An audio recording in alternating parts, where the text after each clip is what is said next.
29 FM ya no pa no Owia Kaseɛ nsɛm ekɔ chiko brema kɔ batani akekɛse ani abebia wo bia no anɔpɛyi ye bana ye de ababesom nsɛm no dɔso na poso anie mampani John Dramani Mahama ahyɛ na soafo a ɔmo ehwɛ bamba wo nsɛnsɛm so sɛ nane kyerɛ ɔmo nya nhyehyɛ na mrankyɛ ne mabawa na ɔmo fo akɔ police ni soja no ɔmo emfa bi enka ho Edom kase omrase dwafie ba no dani ni wo kyerɛ sɛ ekwan a wɔn mu bie to hɔ a emabunu dodo na ekofa nkrata no eye kwan a na wɔn mu bia to hɔ ama Ghana fo nyina ede wo ho akɔhyɛ bambo adwumakuo ni mu na Owia TV nsɛmtwɛfo dem bɛkɔtem bantam no mu na yakɔ akɔhwɛ erupre no enu akɔtetɔ ya ɛho nsema ba bɛyɛ hu no mpanimfo kyerɛ sɛ nhwɛmu ɛkɔso na so sɛ de ɔma sinipi sɛ nipa mienu na ahwe wo mo enkwa electricity meter ɛho akɔ atwe na ɔman isuafo a wɔhwɛ ahoɔdenni nsɛm so ɛkyerɛ sɛ ɔno de hyehyɛ agu akwan mu a ɛnkyɛ ebi bɛba World Bank mpanimfo so atwa sika nei ɔmo ɛde ba bɛboa sɛ bɛyɛ na Ghana ye senior high schools no yetima tretrem amana agyina yi a bɛboa ma adekyerɛ ne adesua tumpɔne suhum rashid aduani ɛkyerɛ sɛ yɛmmɔ abadwakuo bi a wɔn betumi anya office ne watrem sɛ de bɛyɛ Ghana yakɔ masika na wɔn betumi ayɛ ho hyehyɛ eyie yɛna Dwabewura Bank fo ase wɔn na aso yɛ sinema baabi a wo bia na no pɛ yɛtumi abane aba bɛsom wɔ Dwabewura Bank so mu gu so wɔn trɛtrɛ wɔn ahyɛm na wɔn ama bosia no a opɛ bosia fa nneɛma ɛde agu container mu opɛ bosia fa nneɛma ɛde agu shop mu opɛ bosia na wo de akra nneɛma kra no a Fone eche Dwabewura Bank omo branch bia mo na ne managers ne enkodi nkomo yeso mo na ya boa ama wagina brother no akire wo sika bi da wo bank account mo na tetea ne yetetew ene ma wonsi hu bia nka ho a ebisa for Dwabewura Bank sa men kan cho sa fa beto no mo na okra de wo ba fixed deposit ene omunia no saboso me so a open interest ne 10% open interest ne 20% open interest ne 15% ene omunia no on be ya ma pepepe boso me no so ya na sika no ato account mo wanya text message ewo phone no so a usika no so eda hodin Dwabewura Bank edi bank dwa mfie aduanan ba ko 41 years ni ya basobon ko a ena wono mo agye wo na so yasene mo a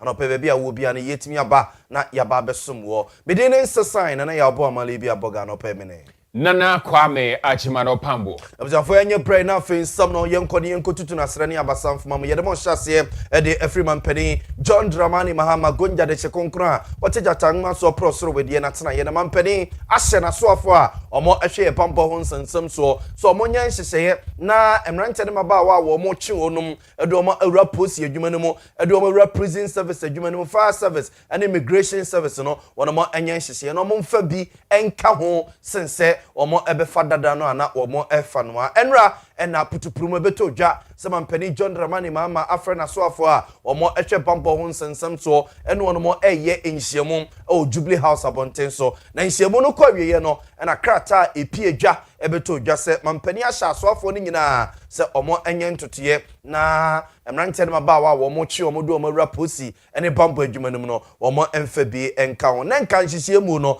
na de na yenim ene se emperimfo efa kese afi ene afi edi enimu na gese mampani ni mfie nan ne enkwawiye no na emrante ne mabawa be mpemedu no na gese 20,000 na nkomo afa omo edomo ewura eye bambo adwuma no mu ama omo enye bi eye nenso nam nipa agi twi ekofa nkrata ene ho nsɛm a epiepia bontinti no mampani ahunhia se omo etiretirem ma emrante ne mabawa no a dodo no a enya enwuma ne ebiya sese mampani echese nipa mpimnum 5,000 no na nkomo fa no sese omo emfa nko mpimdu na kese 10,000 na kese afi bia no ombefa emrante ne mabawa 10,000 kozi se ninsie nan ne beso a onsori Ghana akonya so no na kese ofa nipa mako 40,000 edomo ewra eye bambo adwuma no mu sanhyiamu we ya ekoso e o Jubilee House abonten so no for osofo a ohwe afisem bambo ho nsensem so ora muntaka na owase bi saaso so na soafo a ohwe akire ese asra adwuma no ohwe atoto niema Owia Kaseɛ atoba force no no so no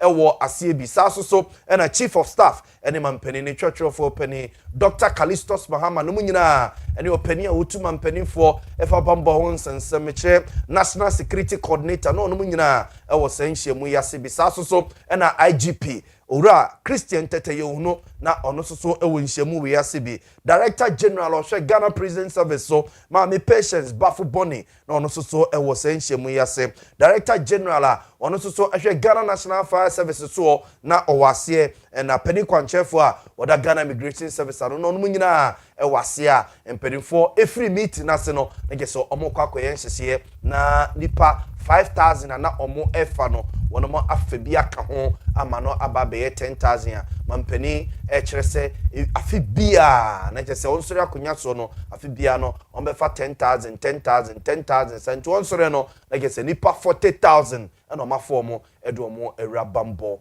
adwumane mo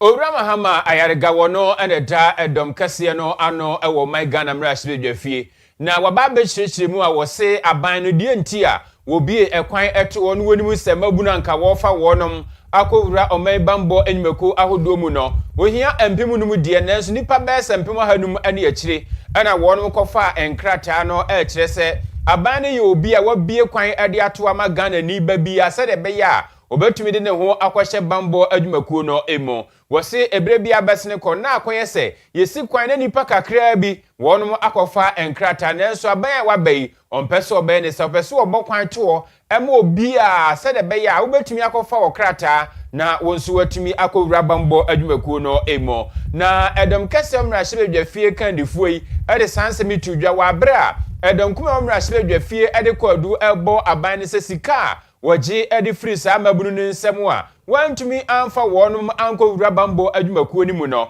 wonfa wonum ade ema wona no anura Mahama yarega kyerɛ sɛ ebere bia besne kɔ mampanyi na nado danko akufu ado ene na aban abrɛ so wonum eye bisa wonhu sɛ wonum tua kapreba ede ma wonum a enya kwan anwuram ne nti adie nti ne wonum adan wo ho a wo ba abeka sei owura Mahama yarega nsem a wode tu dwom rashire dwafie enie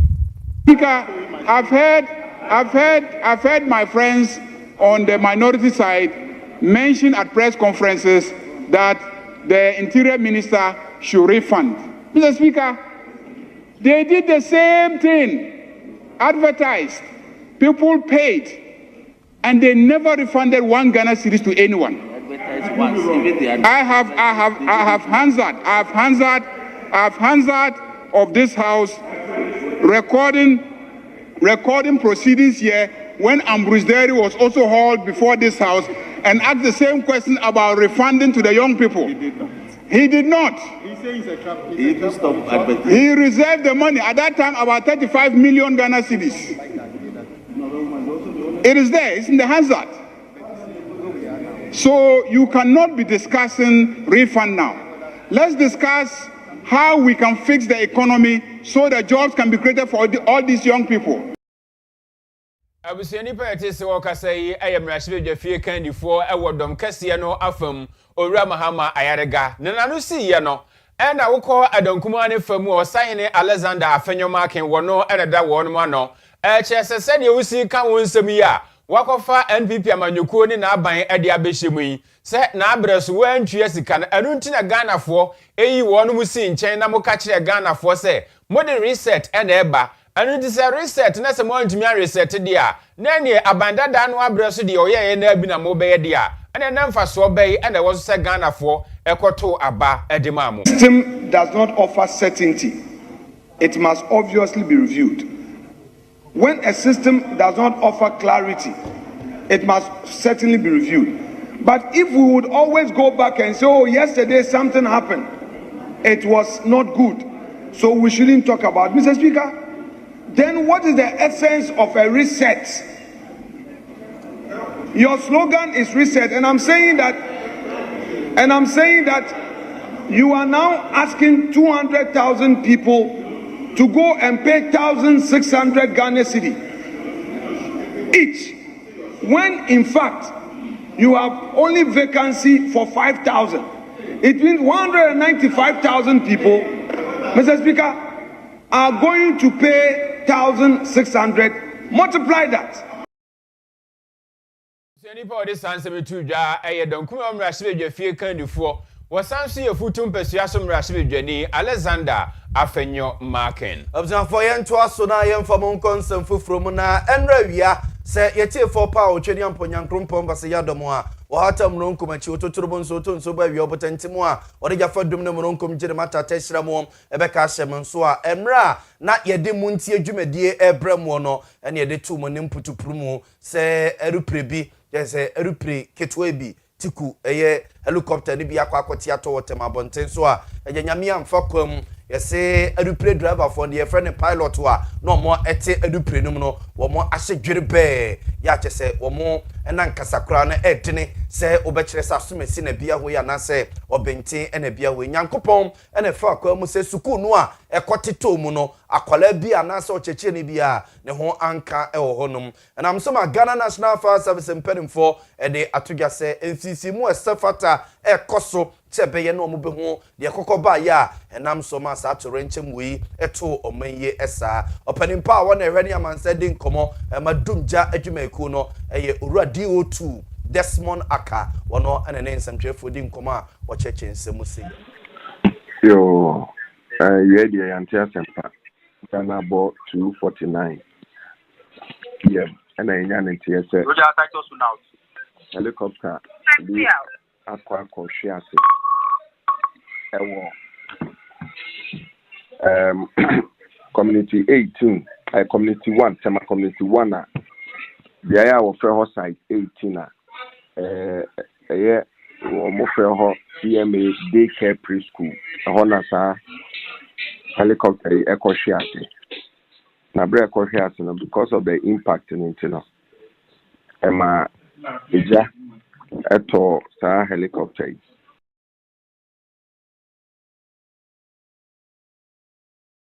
ye Desmond Aka wono ene hwani amanse din komo emadumja adwumako na assemblyman a owo bia na helicopter no koteto ye no esoso ene ye din komo kakra na me wo commander police commander which is commander force in the office ene enya call say the diasi e was site 18 because a higher site 18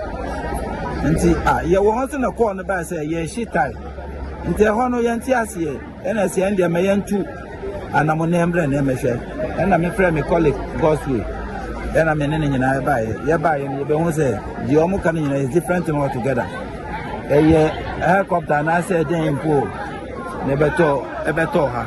ena nipa na owom na ahye ti say nti di ebetu ye no di obohu ye no so esa pepepepe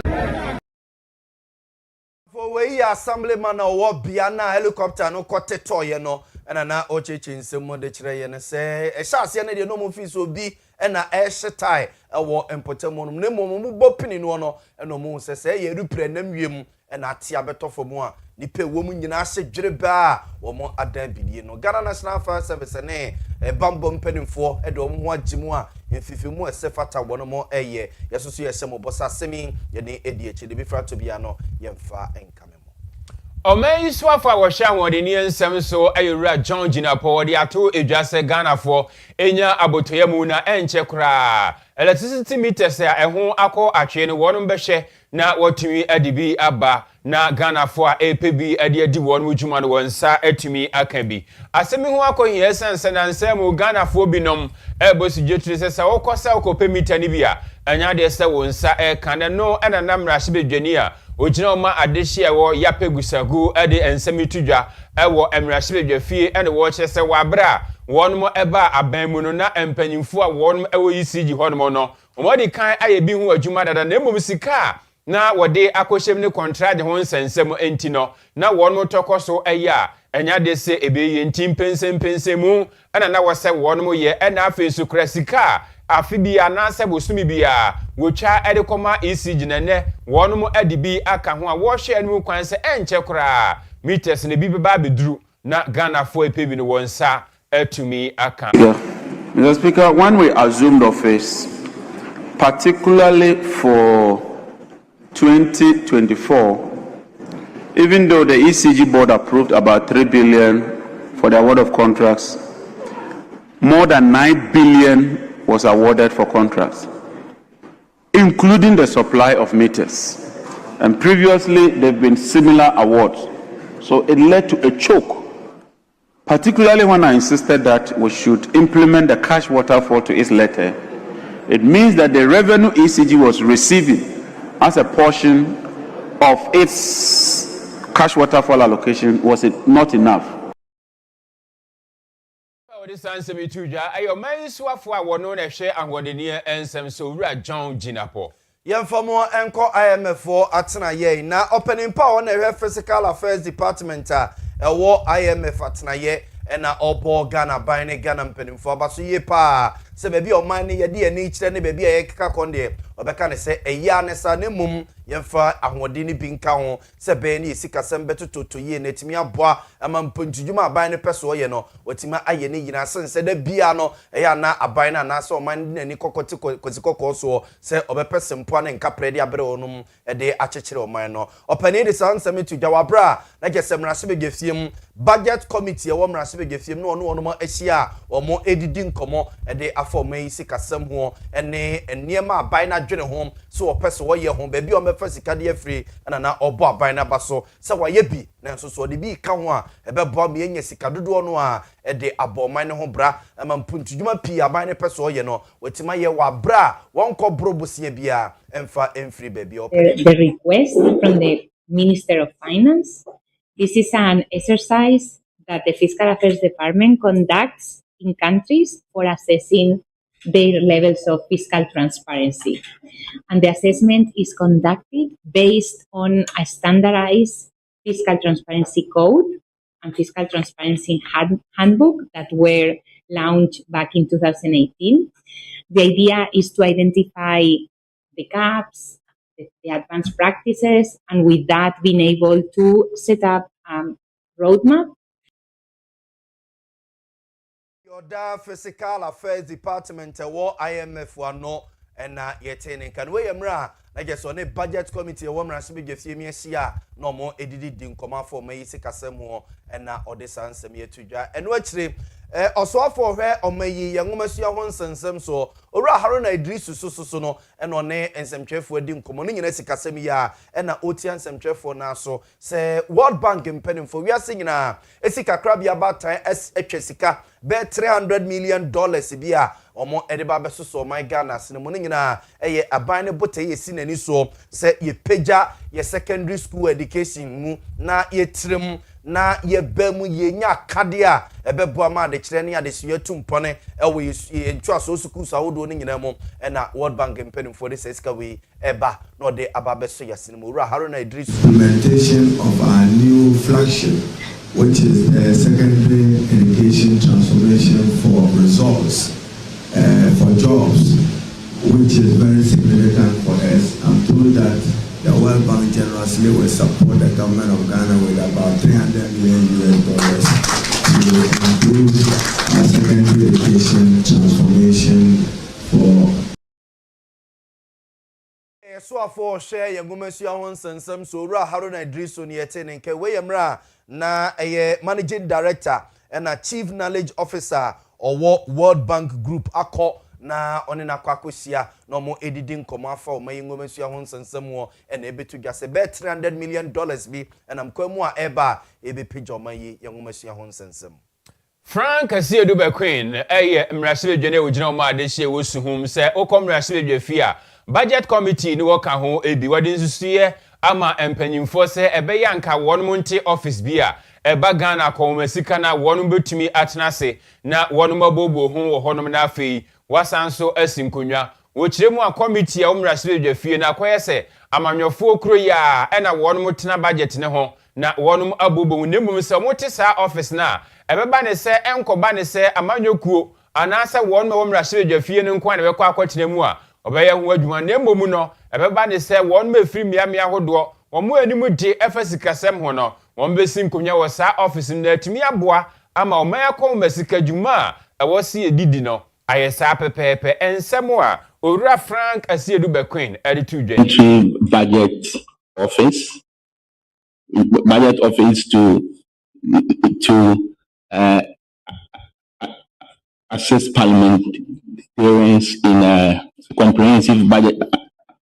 analysis, independent, non-partisan technical advice for Parliament, capacity building for MPs on budgets, and enhanced fiscal oversight. Frank Kaseɛ and what this answer we tuja. Afei from National Road Safety Commission ye kwanso jojo omo atena ye na omo de adesire bi ato National Chief Imam wonim se bebi oman na kika kone ho behia se National Chief Imam ne ya sofo no soso no eba no kwanso jojo ho asem omo do omo ho begima jimje ne na omo aboa de ubo no am yetimi asoso no de nti a omo ekasa ne so omo kire se afi 2025 a etwa mu no accident sisi won krapompre mantamu a na ye be 420 no emu be a nipa wuye no emu be 226 de na efri eye efidie tetafo motorcycle ya prutututu omo edna na montene na nam so ema National Road Safety Commission impeding for the adesrato National Chief Mamonem said the drone de ono so emfa na no entumu bi na ye modewuro ntutum na nkyere ma ba wanefo na se ne omusi ewu e motor accident mu no ano eden pa 2024, the number of deaths was 2,494, and it has increased to 2,949. And if you look at the pedestrian knockdowns,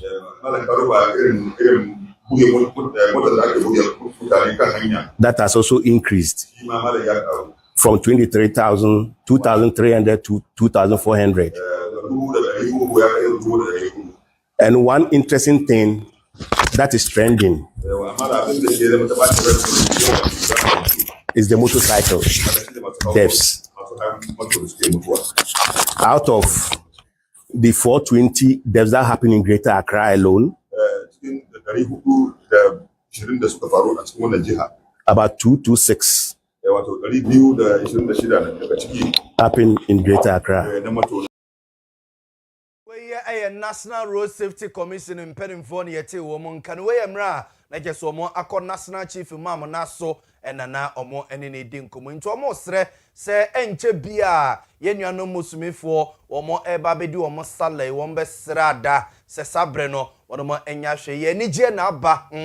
na nso ni nyina mu no na omo atoto omo bo a enkofo ha bia emanu akire National Chief Imam so enam ne kasamafo so e to National Road Safety Commission impenimfo anim se de oso omo ye bia da ubo bia oso omo bo bia no ombehwe no ma yo mafo mu de se beye na nipa ewuo e motorcycle accident so no eja eso betimi atete. So the Chief Imam considers this visit as a very important reminder, a renewal of his commitment to be a strength behind, a pillar behind all endeavors to ensure that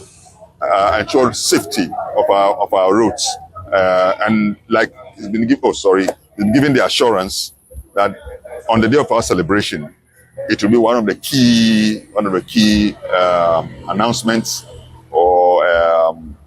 encouragements that he will give to call on all our young, especially our young people, who we can see the tendency on day of celebration to be reckless a bit on the roads is something that we don't want to encourage. National Chief Imam ne kasama for Sheikh Aremiya Osaibu na yetenenken. NDC amanyuko na chitafo bi a wonom ewo ejeso enra ne betu odwa se wonom ekire se yakoyi opanyifufuro bi a wono na ebeda apomdensi achiba no ano ewo jeso wonom bo anyusu nti no womo akopam no afri office wonam so ama office no kra wonom atutum na wonom tutum wieye no wone nsentwerefo edi nkomade odi tudwa bi enie and the party na power adweso yanka bi nhede hu ya ne health insurance position ato a yede obi aba ba hyimu ha abra constituency ni anim ho hwe party ni anim ho hwe empo si ebe yikwa ni anim ho hwe kra ka yenyi bisuni amaye obi a ofi bi so na yesu a ohun si ohun se su na yesu no wote yesu enko ba se ba ko fa obi a yenim ni ba bia NDC amanyoku achitafo bi ena wonu de sansem atudwa na asemi ho abetodwa se nipa wonu mu ayi ni se onkoda NHIS no ano ewo adweso no ofiri afidwase eno enam so ama NPP amanyoku nimra hyeredwafo no wonu mu eguso awa asante mantamu a woni nam koko ofuom na wonu mu kyerɛkyerɛ Ghana de hyem die nti aban ehwehwɛn koko obuo eso na no nam so ama wodi wani echiremu ewo afidwase mpasua so amra hyeredwani a ohonom eye doctor enyim afriye wono ene nsentwerefo akasa wode atodwa se wo yi a NDC amanyoku na chitafo koye yeyi anu nso e kasei se nipa no ofiri afidwase wo mfiri adwoso na sabi ho ana enye Ghana ni na besi sabri sa suban boni a NDC amanyoku na chitafo de nadi ewa amanyosemu no e kasei ni nsem bi nie the funny say ye tutu sema NDC for ayama na che asefem Ghana ye na ye dia Ghana Japan ye ina ye boho ban na every last year NDC for ba ban mu no enye ne ba kopɛ ena asase mu wo yesi obeka ya ye di kan last year September oti KJB omoko NHI office ekopame staff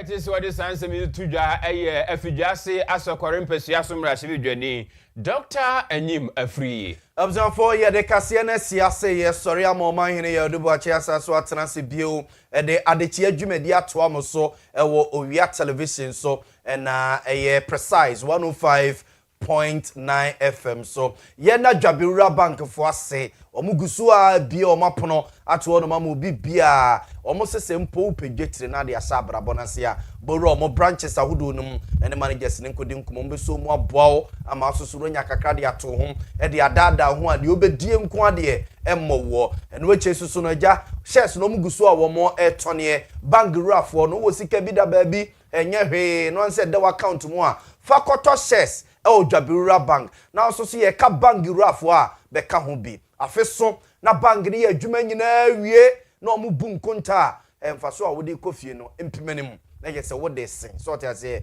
Dwabewura bank so omu ye bank adwuma nyene e ka ma da bia baso bone mfaso nko a na bono mo eje no achi fixed deposit ne me badachi ne me dachi nti savings account no ne nyina ebi wo ho no mo a obowro mo branches ahodo no na ne managers ne ekodi nkomo a wonbeso mu no mo aboawo ama osikasem atotoyi ede ama wo mo na so ya sene mo a anopa bia wo bia na yetimi baye eba besom wo me de ede na ya aboa male bia boga no pa mene Nana Kwame Ajiman Opam